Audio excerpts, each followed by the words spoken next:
Quels sont les critères à prendre en compte avant d'investir dans l'immobilier en France quand on est expatrié ou non résident?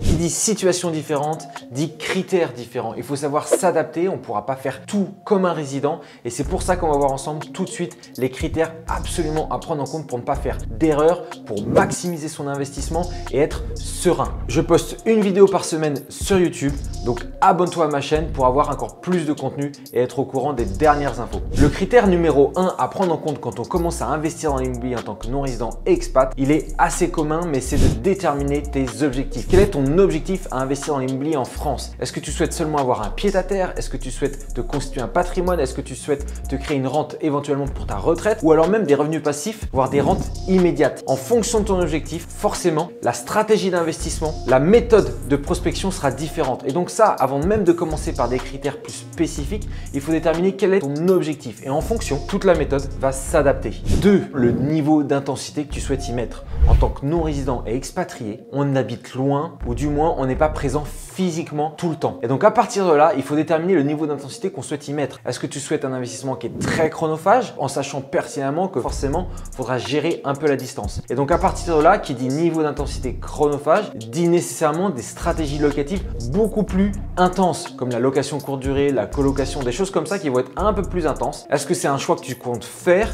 Mais à ce moment-là, si c'est le choix que tu fais, prends bien en considération les avantages et les désavantages pour intégrer cela parce que forcément, ça demandera plus de temps, plus de complications et il faudra peut-être une présence physique indirecte via ton référent et j'aborde ça juste après. Maintenant en aparté, tout est possible. J'ai fait de la colocation, j'ai fait de la location courte durée, donc des systèmes plutôt intensifs niveau temps en stratégie locative et ça a bien fonctionné. Troisième critère, détermine ta zone d'investissement, mais de manière raisonnable et raisonnée, tout en ayant connaissance du fait que tu n'es pas présent physiquement. Ça sous-entend quoi? Ne va pas vers des zones, surtout au début quand tu commences, qui sont les plus rentables. Ces fameux classements de meilleures villes à investir, tout ça c'est bien, c'est beau, mais c'est pas pratique et c'est court terme. Donc ne pense pas comme ça. Au début, quand on commence à investir dans l'immobilier, il faut faire les choses simples et a fortiori quand on est expatrié et non résident. Ce que j'entends par là, nécessairement, c'est qu'il faut aller vers une zone où tu es à l'aise, une zone que tu connais, une zone avec laquelle tu es familier. Ça sous-entend donc une ville in fine que tu connais mieux et donc une ville où tu vas déjà savoir quels sont les centres d'intérêt, le type de population, quels sont les secteurs d'activité et tout ça, ça te permettra de gagner un temps crucial et au-delà de ça, d'être plus serein dans ton investissement et de diminuer le nombre d'erreurs que tu peux potentiellement effectuer. Mieux on connaît, plus on est confortable et moins on fait d'erreurs. J'arrive au quatrième point et il est extrêmement lié au précédent critère, c'est une zone où tu as un référent, c'est-à-dire une personne, une connaissance de l'entourage, de la famille, un ami ou même un professionnel de l'immobilier avec qui tu t'entends bien et tu dois avoir ce genre de personne dans cette zone-là, surtout si tu débutes dans l'immobilier. C'est essentiel parce que cette personne-là va visiter à ta place. Il y a plusieurs niveaux de référents, je vois ça dans une autre vidéo. Abonne-toi si tu souhaites en savoir plus. Forcément, tu comptes pas te déplacer à chaque moment que tu vas visiter un bien. Moi, le premier bien que j'ai acheté, j'étais à Hong Kong. Comment j'ai fait? J'ai nommé une personne présente localement pour visiter à ma place, être mes yeux. Et pourtant, il n'y a pas besoin que cette personne s'y connaisse énormément dans l'immobilier. Mais au moins, tu es représenté et c'est le premier intérêt du référent. Il va ou elle va te représenter dans les visites. C'est un peu ton porte-parole.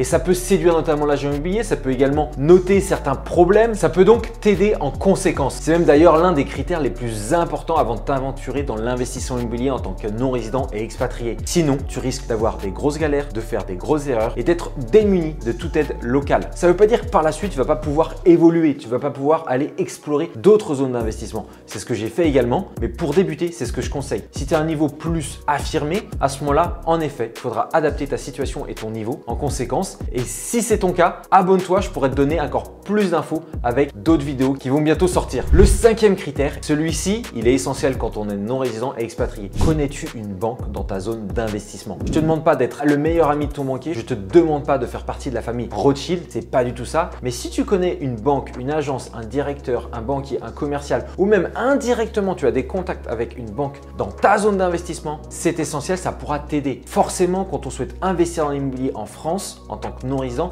le financement, c'est un domaine majeur. L'une des petites astuces, il vaut mieux toujours aller voir avoir une banque qui est dans ton périmètre d'investissement, la banque sera forcément plus amenée à te suivre plutôt qu'une banque qui est située à Perpète-les-Oies. Je suis Frédéric d'Imo.expat et j'aide les expatriés et les non-résidents français à investir dans l'immobilier en France. Abonne-toi à ma chaîne et notamment si tu as une question ou un commentaire par rapport aux critères que j'ai indiqués, n'hésite pas à me le dire et je te répondrai. À très bientôt pour une autre vidéo.